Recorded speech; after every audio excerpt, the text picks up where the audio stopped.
Welcome to the Geek Switch podcast, turning you on to everything new and nerdy. I am Zilla. All right, welcome back, guys. This is the third episode of the Geek Switch podcast. Today is the 17th of June.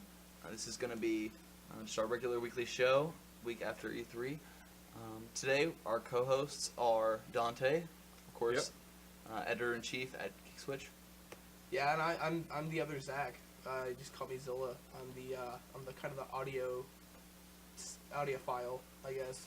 And I'm your regular host, Tony Livingston. So, new stuff this week we got. Let's just get right into it. We just saw Green Lantern. You just saw it today, Dante. Yep. Why don't you tell me what you thought about it? I think it was definitely one of the better DC movies we've seen in a while. It's one of the only DC movies we've seen in a while, actually. Yeah. Oh, well, I kind of count the animated ones in there a little bit because those are budget films. They're not budget films. They actually put effort into them. They are really excellent, and a lot of them are on Netflix, and I like watching them on there. That's great. See, and that's the other thing we got to get into because there was this big hoo-ha before this when they announced who was going to play Hal Jordan because everyone wanted Nathan Fillion to play Hal Jordan. It's like he would make such a better Hal. And after watching this movie, I was like, you know what? He still would. I mean, but because I don't see the thing is with seeing Ryan Reynolds. Ryan Reynolds. Yes. I do not see Deadpool, which is good. Mm. I do see a little Van Wilder in there, which is kind of... He's funny. He was a funny Deadpool, but I feel like someone else could do Deadpool better justice in the future. Well, yeah, and a better script would do Deadpool better justice too. But I don't think Ryan Reynolds does a bad job here as Hal Jordan, the first Green Lantern. He's not terrible at it at all. I think he does a really good job. He's his own Hal Jordan. He's not the Hal Jordan from the comics at all. Well, that's the thing that kind of throws me off because they released this Green Lantern Emerald Knights last Tuesday. Mm-hmm. No, last Tuesday. Yeah, it was last Tuesday on DVD. And Blu-ray. And it covers 7 different stories of 7 different lanterns, and you actually like to see Kilowog, his Are they all Green Lanterns, or are they different colored lanterns? No, they're all Green Lanterns because it's Okay. all like you actually see Evan Sur as a younger guy, and you actually see some of the other lanterns that get covered. And it's voiced by Nathan Fillion, and it's just so weird to hear that and see that a week before, and then go into this movie, and it's just like he plays it much more serious, which is typically how the character is. Mm-hmm. See, I didn't see the film, and I don't plan on it. And I think that's a shame. You really should see it. I think this is a good movie. I'll tell you why. It's because I'm jaded on all the comic book movies. They all get hyped the same. All the CGI is starting to look the same. It's overdone. All the plots are just drawn out. Well, see, that's the thing. And it's like you said, the movie was 2.5 hours long, It I is. don't think I could sit through a 2.5 It's not hour 2.5 long. hours. It's an hour and 45 minutes. Hour and 45 minutes. Yeah. Are you sure about that? I mean, absolutely sure, because I checked as I was going to find out my ticket for tonight. It was like, okay, because we got to get over here to record this. And I was like, how much time? It's like, oh, it's only an hour and 45 minutes. It sure felt long. It's paced really well. I saw the previews, and Now, which previews did you see? Did you see the original trailer or the second release trailer? Because the first trailer they put out, they even went back and admitted It's pretty terrible. the I CG don't know wasn't which done one. yet. The ones that are on TV right now. Okay. I mean, Which and I I saw on Attack of the Show today. They covered or yesterday. they covered. They talked to Ryan Reynolds and all them, and I don't think it does justice, all the though. CGI weapons look cheesy. All the animation looks cheesy. But that's the thing is you have to do CGI for the constructs because they're thoughts of will. So I mean, like They are. I mean, I understand, but it just doesn't appeal to me. And that's just other than the Dark Knight, I can't say that any comic book movie I've seen in the last couple years has satisfied me at all. Not even Iron Man? Iron Man was good. I Really? fell asleep the first time I saw it. I watched it again because I'm like, oh, I gotta see it. Yeah. I fell asleep. Ugh. But the plot got in the way of what I went there to see it for. I haven't seen Thor, and the same reason I didn't see Thor. Thor's good. And I think this movie's a little better than I read Thor. the premise on Thor, and like, oh, And I definitely get where you're coming from. Before I saw the movie, I was kind of down on it. I saw the CG in the trailers, and I was like, it looks really iffy. But I think when you're seeing the movie, it kind of works for the movie. Especially one of the biggest fears I had is when you keep seeing them in the trailer, like in the especially the TV spots and trailers, is you see the entire suit, like all the veins glow green all the time, and during the movie, it's not always like that. Yeah. It goes back to more of the traditional black with just the center glowing. It's like that. Because they could have done that. They could have had the veins glow green the entire fucking time, and they didn't, which was a big... Yeah. I said, like, the last comic book movie, I mean, it kind of counts as comic book movie, The Watchmen. It was the last one I got excited for. Yeah. And then I saw it, and it was the same thing. It was just, you get a little snippet of Rorschach fighting, you get a little snippet of this, and then you got Dr. Manhattan's glowing blue wiener in your face the rest of the movie. The Watchmen is more of an buried into a intelligent comic. terrible story, in my opinion. It's not a terrible story. It's hard to tell it in the format of a movie. It's a great story as a graphic novel. I read the graphic novel, and I liked the graphic novel. Yeah, exactly. The story is great for what it was, and that's why it was a great graphic novel. It's like, you know, the Citizen Kane of graphic novels. Which I still haven't got to watch. There is a DVD cut that is like 4 hours long or something insane like that. It actually has the Black Freighter actually cut back into the movie. Yeah, I heard that. Which is how it's properly supposed to be watched, because that contrasts to what's going on in the real life. Exactly, and all those things tie into each other. And you know, in the original movie, it wasn't in there at all. No. You had to watch it as a special feature that they released on DVD, I believe. Yes. Oh, wow. It's good. So then Green Lantern's topping the charts right now for movies. Yeah. I think it's narrowly. definitely worth watching. Narrowly. Well, it's a little early. I think I'll see Thor before I see Green Lantern. I think Just you should because honestly see both. it's just more... Have you seen more of a X-Men? manly movie. What's that? Have you seen X-Men? Ooh, No. Cuban Missile Crisis. Woo. Did you not enjoy X-Men? It's one of those movies I do not want to go see because You I have haven't seen been it, right? burned so badly. Well, and by I don't X. I typically don't like prequels on those kind of... And so, I guess I'm not giving it any credit, but... plus there's less Wolverine, so... There's one scene from what with I'm Wolverine told. in it. Yeah, so One scene. no point in seeing Well- that at all. Oh wait, hold on. That's the other thing. Honestly, that's one of the best things that movie does is get rid of Wolverine for the long time because he's been so overused in the last 4 Because movies. he But he's makes over- the X-Men. He I mean, is the a other ones are predominant great. part of the comics too. He wasn't in the beginning of the X-Men though. He didn't come in until like the 70s or 80s. He came in later with Definitely the X-Men. 70s. He wasn't the early generation. But that's the other thing we need to go back to Green Lantern really quick about is absolutely stay through the credits. I actually didn't, unfortunately. It was like 2:30 in the morning. I had to go home. Because I saw it coming. I saw it coming from a mile away. I knew it. Because especially but- with Sinestro, and like we must forge the yellow Spoiler ring. alert! It's not a spoiler because it's only about because Well, they when do you- nothing with it during the film. And I understand that. I really wanted to stay there More and of a see it. foreshadowing. The problem is Yeah. when you're sitting there and it's 2:30 in the morning and your It's lady friend wants to 10 go home more 'cause she's minutes. tired. 10 goddamn. You want to go home. You always nowadays you stay after the credits because you never know. I missed I Thor tried too. to. Thor. It was crap. It was X-Men like- had nothing after the credits, which is really surprising. but it's also a different company. It's, It's Fox also making a it. prequel. Yeah, Not much you But can- no, but Thor had something after it. It was kind of insignificant. It yeah, but that was- wasn't Fox. really. No, that was Marvel that made that. Marvel makes their own movies, but Fox still has the right to X-Men, and Sony still has the right to Spider-Man. Spider-Man and Oh, Daredevil and let's stuff. not even get started on the Spider-Man reboot because Are you kidding me? The Amazing Spider-Man next year? I'm excited. I think it's gonna be better, but it's just gonna be like, oh, I don't know if it'll be better, but They're I'm starting it excited to over. see what they can do because they've got some great actors on board. And the sequel to The Dark Knight. Mhm. It's gonna be amazing. It's gonna be amazing. Yeah, and I think we're going to see a lot of them, especially Penguin because and- these movies are doing great at the box office. It's really early to report on Green Lantern, but we do have the midnight results, and they sold 3.4 million in their first night, and that's of course they have 3D ticket prices, so it's a little inflated. X-Men didn't have that, and they had 3.3. Was it 3.3? So it sounds like more people 3.37 technically million. saw. Yeah, more X-Men. people saw X-Men at midnight. It looks like, but the ticket prices were higher on Green Lantern. yeah. But the thing is, I really don't mind 3D because the more Oh no, I'm happy this movie's in 3D. I don't mind that X-Men wasn't in 3D, but if it's there, I'm going to see it in 3D. My thing against 3D isn't the price; it's well, I get headaches first off, Mhm. and second off, it seems like a lot of people that do it don't do much with it. well, see that's the thing It's is, just a waste. George Lucas actually came out and said this, and I have to absolutely agree with him on this.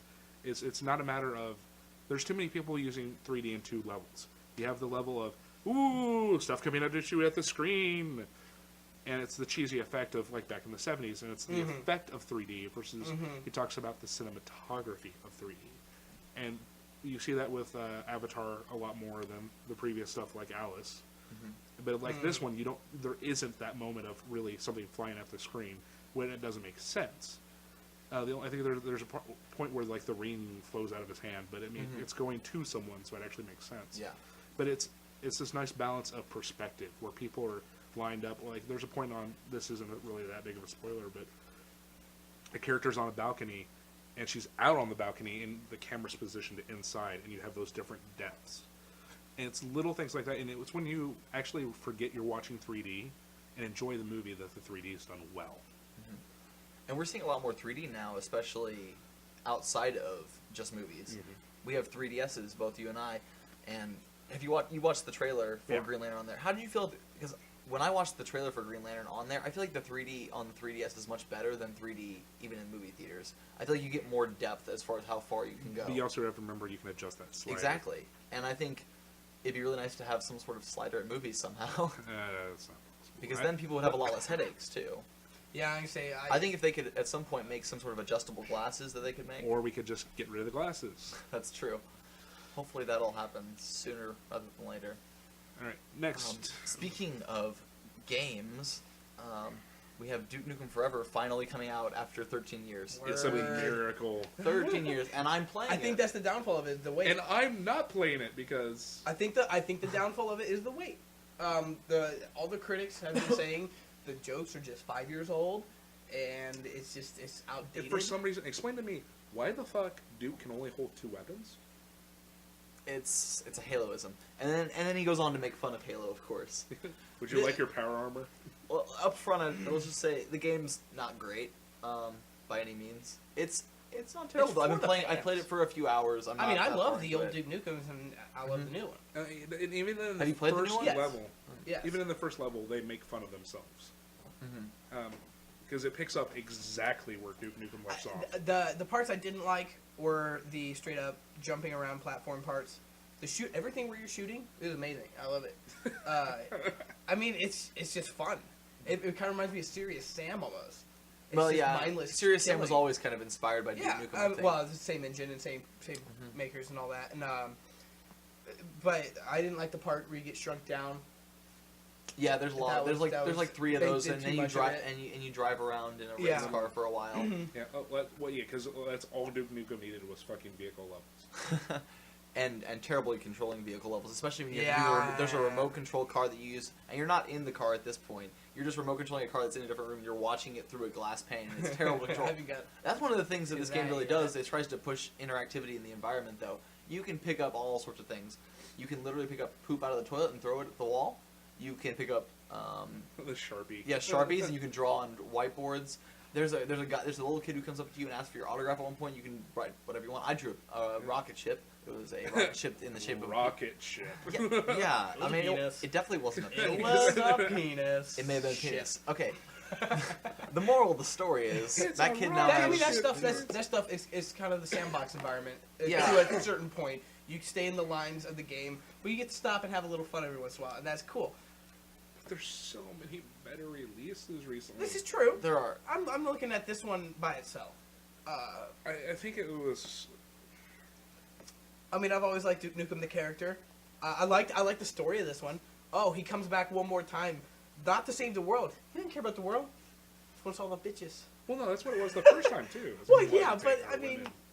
he wants to save all the hot women. And in this game, you're treated as some sort of god. Everyone knows who Duke Nukem is. He has He's a the guy who says- casino.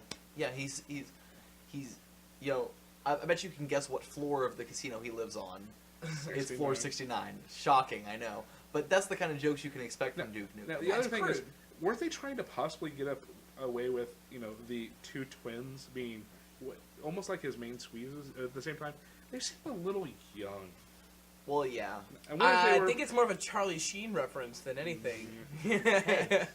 except this was actually like made way before she. You So don't does know that that. mean the They next might have Duke tossed Nukem that is in at called the end. Duke Nukem Winning or Duke Nukem Tiger Blood or something? 'Cause that, I Duke think, Nukem I think that's Adonis. the real next level. you 20 take it to. He's on Adonis and he gets their DNA. You know what I mean? 2020, we finally see Duke Nukem Oh. again. Duke Nukem Duke, next. Duke Nukem again? Alright, and Dante, you wanted to talk about Voltron. You saw that recently. Yeah, the that actually Voltron movie. premiered last night, and people are like, "Wait, huh?" That's the reaction I've had people from everyone is like, "Wait, what the fuck? There's a new Voltron?" And it's like, yeah, there is. It's kind of surprising, and it actually takes place immediately following the original end of the series, which is most cartoons wouldn't do that if they're a new cartoon. They usually would just go and reboot it. Let's start everything fresh. Now, of course, I know lots about Voltron and the cats and things like that, but For those who don't know, why don't you talk a little bit about it? I had the toys. Does that count? Yeah, my dad loved that show. My aunt gave them to me. But They I were think awesome. the problem is, you're a little bit older than us. You're Just a couple years, thank you. yeah. But I think a problem is our generation was more Power Rangers. Well, that was the other thing is I'm also obviously the side of Taku, and a few years back they actually re-released them all on DVD, and then they released Go Lion, which is the Japanese anime that Voltron's actually based off of. And people are like, oh, it's the same thing, except it's in Japanese. It's like, no, there's cannibalism in the first episode. I don't think that was in the kids show of I Voltron. can dig it. Yeah. So it is much darker. That's just like the Power Rangers. The Japanese version So is just Super the more Sentai- adult version. Dude, Super Sentai. And you gotta love the Japanese for that. They But that's the don't give a scary shit. thing is Super Sentai is not an adult show. It is still aimed towards kids in Japan. But the fucked up thing is, and if they would subtitle it and put it on TV here, it'd be like 7 o'clock or later at night. I mean, Well, I think that's just as desensitized as we are. Our society is so ass backwards that we can have all the violence and sex on TV, but we can't. yeah, if it's targeted towards kids, heaven forbid. Well, it's completely true. I've been watching a lot of BBC shows a lot lately. Doctor Who, I've been watching. The IT Crowd, and Doctor Who is primarily targeted at kids. There's Torchwood for adults, but technically Doctor Who is more for kids and than young adults. It's more of a broad. At least it started off. It's yeah, more. yeah, It's more of a broad. family friendly audience. It's friendly for kids, is what I'm saying, and I think the point is that in other countries there's a lot more free. Our censorship sucks. We know Definitely. this. But okay, back to your original question of what Voltron is. It's about 5 lions that are basically have like an ancient power source or so on and so forth that combine to form giant fucking robot Voltron. I mean, it's been referenced in pop culture, rap songs, toys. They're the arms, legs, and the head, right? And There's 5 it's of them. there's 5 of them: the body and the head, and then Yeah, each it's limb. one, and then each limb. Yeah. And that's the neat thing is they do make a lot of references to the old show. Like when they're connecting, they actually pull references from the original dialogue. Not to mention there's a remixed version of the original song for when they're transforming. They even make a joke during one of the main characters. Keith is absent for it's an hour and a half, I think, long commercial-free episode that they premiered it as, or So a mini movie. Is this going to be an ongoing series? Or Yes, every Thursday. So it's going to get full seasons. It's not going to be like a short, Yeah. kind of one run. It's not like what they did with Transformers Prime, Okay. where they did like 4 or 5 episodes and waited 6 months. But it was they even made references to the old show, like the first time all the other characters meet up with the main character Keith. Go, you're still rocking the mullet. We need to do something about that because it was an '80s cartoon. Yeah. So you could kind of get away with something like that. Overall, the CG wasn't bad. The redesign of everything looks sleek and up to date. Because the old style was more, because it was anime during the 80s, Right, it was right. more square and box shaped. It's linear. The only Very downside is they brought in these 3 new cadets. And that's the basic. Okay. And they're not anywhere near as annoying as I thought, because first off, they've given all the members new powers. Not new powers, but there's like a wrist device that corresponds to like their abilities. See, and I can respect that because it's an update that seems plausible. Yeah. And they're not just throwing the old series in the dirt. And they're not kicking like the original members out and going, oh, you have the new cadets. And it's Yeah, like the cadets well- are helping when they have to. I think that's where Power Rangers went wrong. They have like 40 million spin-offs, all of which suck. They Well, just They were okay for the first few, but then I mean, Kids these once days you don't got know what past they missed. Ninja. kids no, these days okay. don't know what they're missing. With Super Sentai and Power Rangers is a whole nother podcast, because we could go on to that, especially because I know neither one of you have probably seen the new series, which is Gokaija, True. and I it's have not. it's basically pirate Power Rangers. Pirates. But the thing is, it's That's in Japan. completely dumb. It makes sense actually, because you have to understand. You talking pirates like Jack Sparrow or pirates No, like like Somalians? space pirates. Ooh, space pirates. Now, okay, I'm interested again. But you have to understand, in Japan, this is the 35th year celebration of Sentai. Jesus H. Christ. So basically, they have a treasure chest with all the keys, because keys, pirates, they can actually change to any of the former Rangers from all 35 seasons. Which is, yeah, Tony's face is over here like, holy shit. And it is, because Yeah, it you makes guys for can see some... the video right now. There's some episodes that are just like, and when we first started watching the first couple episodes, we're going to be like, okay, well then they're each going to change in the corresponding color or close to of the previous team. And then there's just one episode where they're all like, ding ding ding, they all switch over to fucking all 5 Red Rangers, and it's like, Now, did they get the original actors here, or are these just in the same costumes? No, that's actually the neat things. Is well, in Japan, and I think in the U.S. for Power Rangers, you have 2 actors playing the Rangers. Mm-hmm. Yeah. You have the suit actor, and then you actually have the out of suit actor. And the suit actor is the same in Japan and America, but the out of suit actor is different, right? I don't believe so, because It's a not. lot of the American show, and especially when Saban had control of the show, is they were using stock footage from Japan. And you could tell. Yeah, especially with the new, because the Power Ranger Samurai, because I watched Shinkenger, I can actually see when the footage swaps over because it's Oh, you two can different tell. It's a different quality, different cameras. different shooting cameras, it, and you so, can actually yeah. tell. Little kids won't be able to tell. Of course not. Yeah. Scary noise. Apparently, you know. What the By hell? the way, we're We're in a recording basement. this with It's indoor okay. plumbing. I'm super good at editing, so it'll be gone, I'm sure. This will be gone, right? Hey, This will be in the podcast. You can brag. You have indoor plumbing. Some people might not. Yeah, take that, Somalia. Haiti. Oh, I'm sorry, that was me. Too soon. Forgive the pygmies. We are bad people. But yeah, I should actually show you guys some videos of it. No, I'm good. Because any Power Rangers fan, even though it's in Japanese, and it actually has a decent plot, and that's the other weird thing is, Sentai actually is usually really well written. Really? Like Geek Ranger, the main character is a orphan because you find out halfway through the series his entire village was killed but him. Huh. And they actually show him as a child in black and white surrounded by a whole bunch of dead villagers. Would this go over in the U.S.? Well, no. No, that would. So what that they would- have in America, they had... No kids would watch They it. had a bunch of kids hanging out at a pizza parlor, right? Yeah. Oh, don't even get me fucking started. Dude, Bulk and Scully, you remember that shit? That was great. They actually brought that for Power Ranger Samurai. They actually Oh, brought yeah. that. I It's remember hearing Bulk it come and his Skull's... Skull. No, it's Skull and... no, it's Bulk and Skull's nephew. So apparently, Skull actually found a woman and squeaky. But yeah, the new Voltron, I think it's actually... my biggest fear was, oh dear God, Nickelodeon has it. It's going to be, oh fuck, no, please no. Yeah, and Nickelodeon's owned by MTV, so there's a little bit of leeway. But Believe it or not. But Nickelodeon's done a lot better lately. They're bringing back a lot of their old shows now. And that's the other thing is they actually paid enough respect to the old show without ruining stuff to make people like myself. I want to watch it. It's like, I watched the old Voltron. I wonder what they're gonna do. And then there was also this show called Voltron: The Third Dimension, which is kind of like Highlander 2. It doesn't exist. It's the black sheep that no one talks about because it was like, yay, Transformers did this really nice 3D show. Let's go ahead and do 3D You ourselves. mean Beast Wars? Yeah. God, I love Beast Wars. Beast Wars Season 1 on DVD, by the way, guys. Came out Go pick Tuesday. that up. Came out Season Tuesday. 1, God.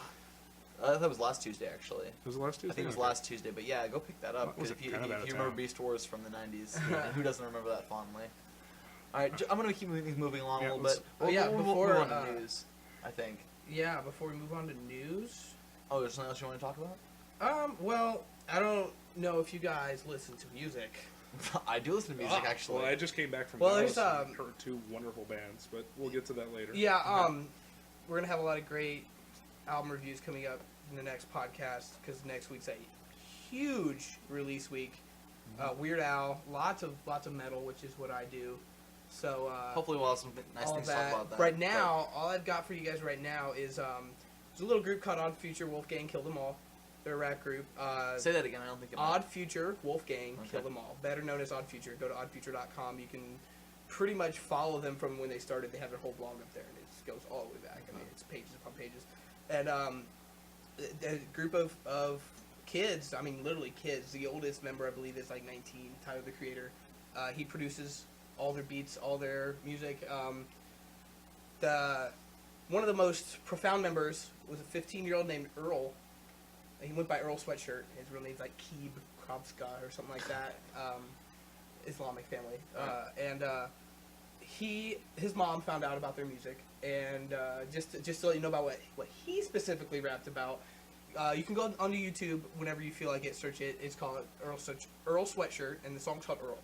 And the video basically shows teenagers, them, pouring every drug known to man into a blender, blending it up, drinking it, and then going and perusing the town that they live in. And, they start bleeding out of their eyes and their nipples, and they start foaming at the mouth and dying. And it's when I first got turned on to Odd Future, I saw it at shock value, and it somewhat is. But when you start listening to more and more of their music, which I've recently media fired their entire discography, it's great.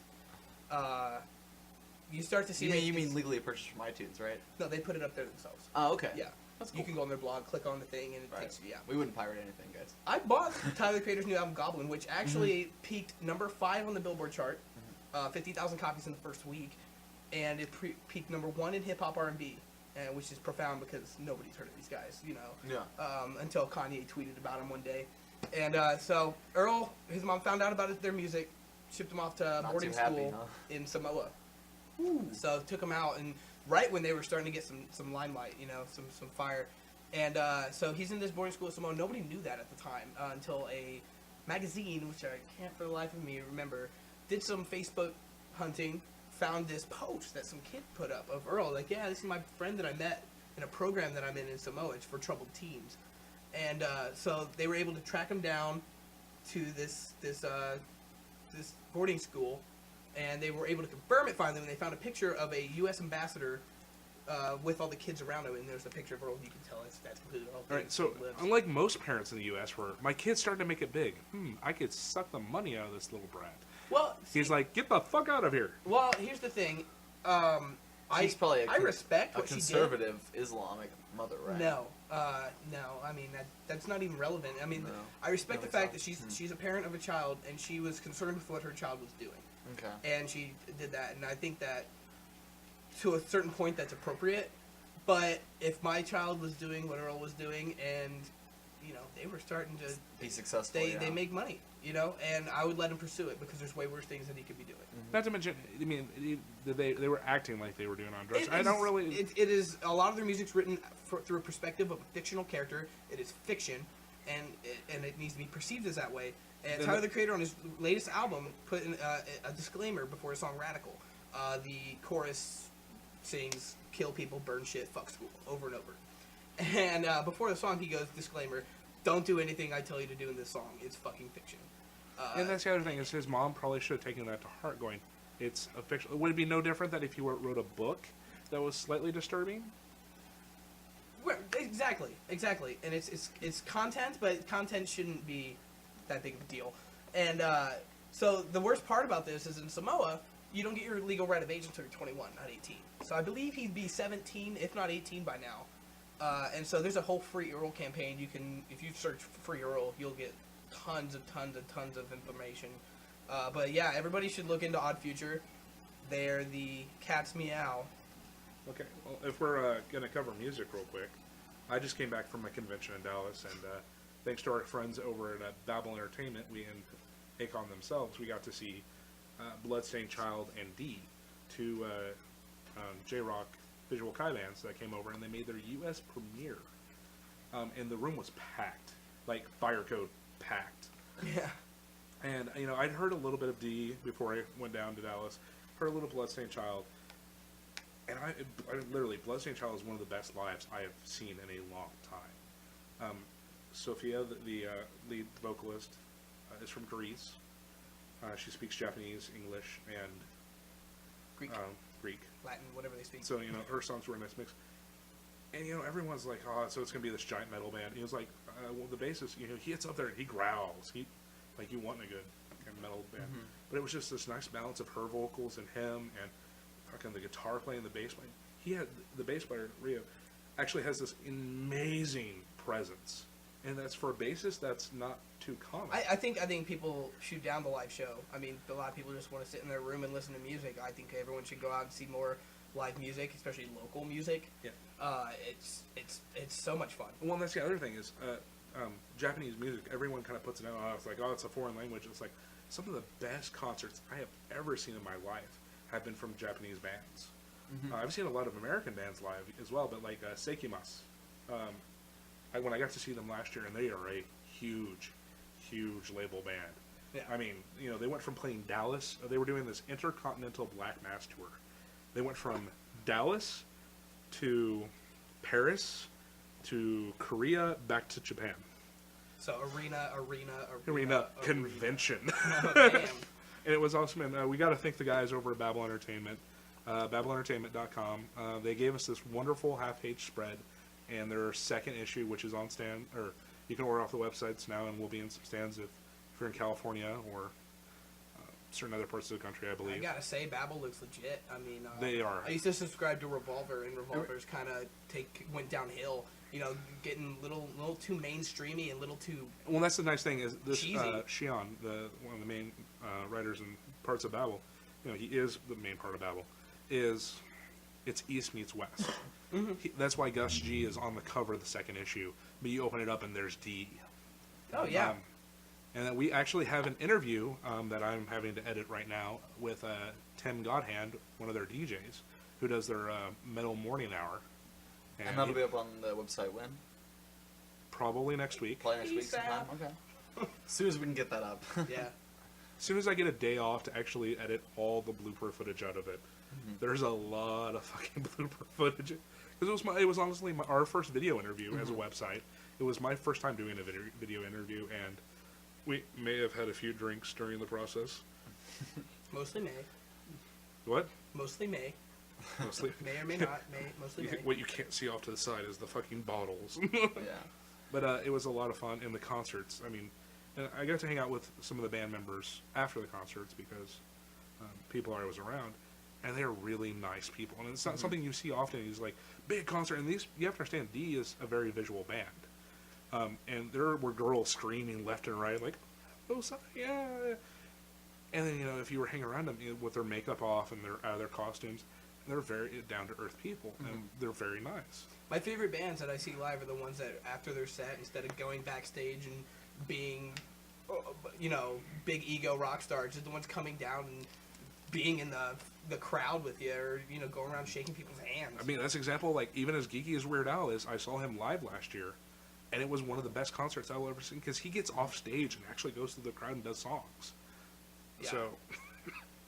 So, probably next week I'll cover the convention a little bit more in detail. But yeah, we'll get onto that. And one thing before we move on to news, one last thing I want to talk about, and again about Babel. I don't think you said exactly what the magazine's about. I think they might want to. Well, that's what it is. It's about you want to tell visual the kai. listeners. It is about visual kai rock and American rock. I mean, they metal, just. The guys themselves love music and love spreading good music. It shows. It shows. I mean, the magazine I've read through, it's a wonderful issue. I can't wait for issue 3 that they're working on right now. Yeah. Shion is actually, I believe, going to Japan in a couple weeks to do some interviews. And what's the website for that? www.babelentertainment.com. And you can they do a live show every Tuesday night. And then if you look them up on Facebook, the various DJs do shows, like, again, Tim, like he does his every morning. Yeah, they're a great magazine. And I always love to see a new magazine starting up, especially an indie magazine like this. And I guess while we're on this topic, I might as well cover the other part of this. Is there's the Crusaders of Visual Rock group, which is their own little fan group that's out there to help promote the genre. And I kind of happen to be an admin of that as well. So go check that out. Look it up on Facebook. All right, so Zach's gonna get out of here, but we're gonna just finish up the podcast with some news now. Thanks for joining us, Zach. All right, so we're only gonna really cover one news story this week, as it's a huge, big news story, and we don't have a ton of time left.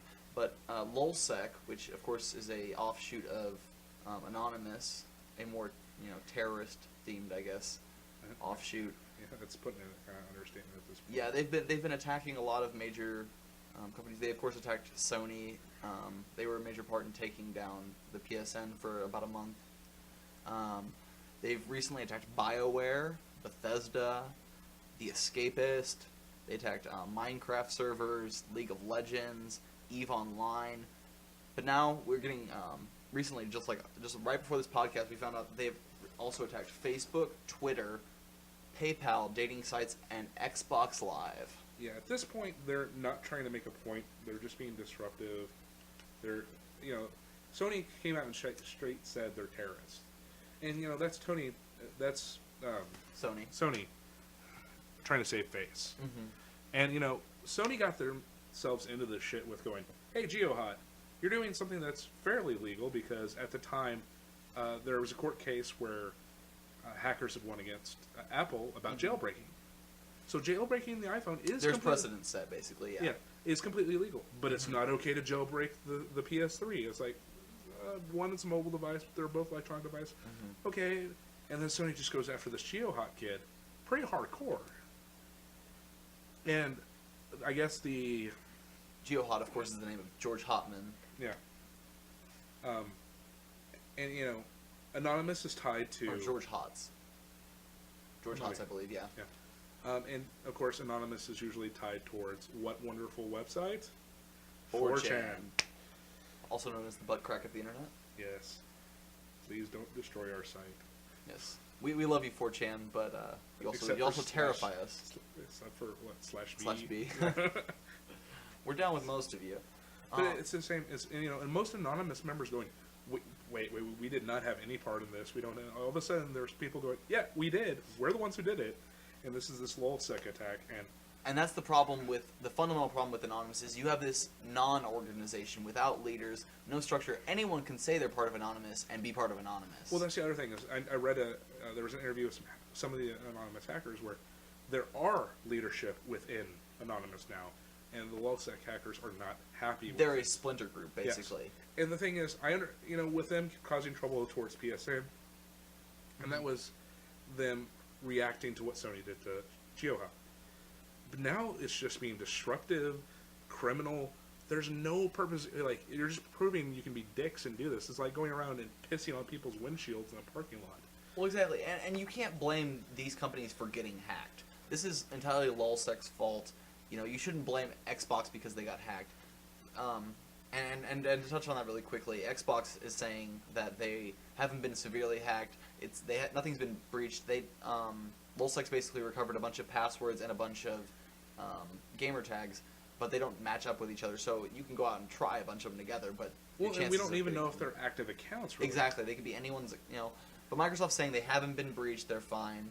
Hopefully, we won't have a situation anywhere near as bad as the PS3 outage. That still pisses me off because there are so many good games coming out during that time. It's like, okay, you guys are making a statement, but do you realize how much money you just cost Capcom? And I think they did. I think that's why they did it.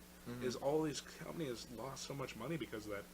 But you know, the people, because they're supposed to be a hacktivist rights group, and it's one thing to make a statement against Sony for fucking up how Sony treated, you know, their community. It's another thing to attack all these other sites and go, hey, we're going to disrupt you just so you can't play your fucking games. Like, they took down the login server for Eve. Exactly. That pissed me off because I was looking forward to playing Eve that day even. Exactly, and the people that it's hurting are the consumers here. They're hurting the companies, yes, but they're also hurting the people that are innocent here. Yeah, they're supposed to be supporting by being this hacktivist group. All they're doing it for at this point is their own fun, their own mischief, their own profit. Well, they're also doing it in strange ways. Like the way they did it with Bethesda, they said, okay, Bethesda, we have all this information that we hacked out of you, so either you release more information about Skyrim and you put our logo in your game, or we're going to release all this information. So Bethesda instead just goes and releases it all. They said, we're not going to deal with this. We're gonna put out all this information anyway. We're not going to, stand down to your threats here. Yeah, it's stupid shit to be doing because all it's doing is going to piss off the companies. It's going to make them more tight-lipped about shit. Especially with them hitting BioWare, especially with Old Republic supposedly supposed to have this big beta at the end of the month. That gets pushed back because these motherfuckers. I'm going to be pissed. I mean, we're at the point where I'm turning on my computer daily and new people are getting hacked. I would not be surprised to see everyone getting hacked at this point. At this point, also people do not use common fucking words for your password. Exactly. Do not use your birthday. Do not use God. Do not use religious symbols. Throw in some numbers, throw in some pound signs, whatever you gotta do. Make it secure. You have to excuse me as well. I have a bit of a cold. I have con plague. It's been going around at our website. We had a lot of illness going around. Well, I just came back from a convention with 24,000 people, so yes. Exactly. I have You're the plague bearer. Con plague or nerd? What is it? Con plague or nerd flu? I like nerd flu. But this is getting scary though. Facebook has been hacked. Twitter's been hacked. These are huge sites with millions and millions of users. There's more people on Facebook than there are in the United States. And that's the thing is, well, that's the other thing is Facebook is not actually used outside of the U.S. as much as you would think. But they still have more than 3 million, 300 million users and stuff. And that's the other thing is, at this point, these people people behind this, especially if it's some like 15-year-old fucking kid in his basement somewhere thinking it's a funny joke, doesn't realize how badly the U.S. government is going to bend him over without lube, put on a sandpaper condom, and fuck him in the ass. Because it was one thing to disrupt Sony, because that's one company, and then you have to deal with a lawsuit with one company. Now you've fucked with the U.S. government. In some respects, you've several U.S. companies. It's just giant target, because when you get caught, and the thing is, they will get caught. Didn't they also arrest like 3 hackers involved in the Sony case? I believe that was in Spain. There were 3 hackers that the police picked up on allegations that Sony said they were hackers. Yeah, and that's the other thing is, what do hackers like to do? Gloat. They show off. The LulzSec even has their little top hat symbol, and they want to put that in everything. So they're threatening people to put it in their games and stuff. Which is even more stupid, because then it's not even an Easter egg, it's a threat. It's not funny. You guys aren't funny. Anonymous, at least, is the other main hacker group out there, and they're actually, they try to not hurt the users. They do funny shit. They do good things. They attack people that are being evil. They helped in Egypt when there was the internet outages and stuff. They've done a lot of great things. But these people are just doing it. The anonymous member that walked through the Sony booth at E3. You want to tell that story? No, it was just, there's a picture of a guy in an anonymous mask just walking through the E3 booth. It's just like, what part of the Sony security should not look over there and go, maybe we should ask him to leave. Yeah, it's not a good picture to have out on the internet. Or Bobby Kotick. Bobby Kotick trying to go to the DICE booth for Battlefield 3 and then turning him away. Yeah, he got turned away. They wouldn't show him the demo. He's got to wait like everyone else. It's because Battlefield 3 is going to be better than Modern Warfare 2. Well, they don't, I think for the first time they're actually scared. Because it's the same fucking game. Since we're going to move on really quick to this, Bobby Kotick's a little bit scared because Modern Warfare 3 is not getting any hype. It didn't get much hype at all at E3. And I made this statement when I kept putting out the trailers on the site for Battlefield 3. Modern Warfare, Call of Duty has become the Madden of first-person shooters. There's a new one every year. They barely update it. At this point, the engine is looking old. And it's and this is the other joke I make is, well, if Battlefield is History Channel, then obviously Modern Warfare is a big summer movie. Spike TV, maybe. Yeah, well, at this point, it's Spike TV. All they need is some bouncing boobs and Duke Nukem in it. Well, let's not rule it out just yet. Yeah, once they run out of ideas, we saw how Guitar Hero went with Warriors of Rock. Are we trying to forget that game already? Well, Activision is. Well, here's the question: when is Guitar Hero or Call of Duty going to go down that same path, and they're going to have to try and appeal to that base again? I think they already have. Let's hope not.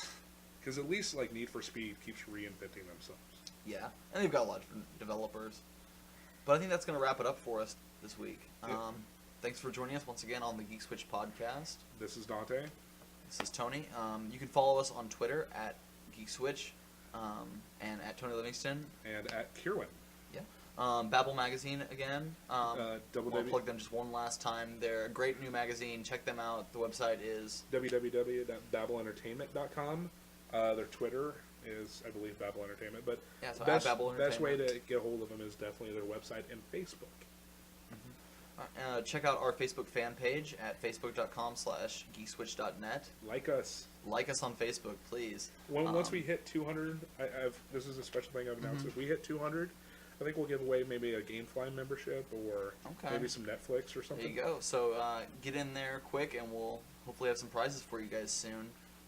Obviously, visit the website, geekswitch.net. Check out my review of Red Faction Armageddon this week I just put up. I'm sure you're going to have one for Duke Nukem. I will have Duke Nukem Forever as soon as I can get through that game. Hopefully, Child of Eden I will have one for. And I will probably... Green Lantern. We'll have one. Someone will have one. And I probably will have one for Ocarina of Time. And really quick, one last thing. If you want to get in touch with us, you can email the podcast at podcast@geekswitch.net, or you can personally email me at pojobaon@gmail.com. And this is me signing off. Good night. Have a good night, guys.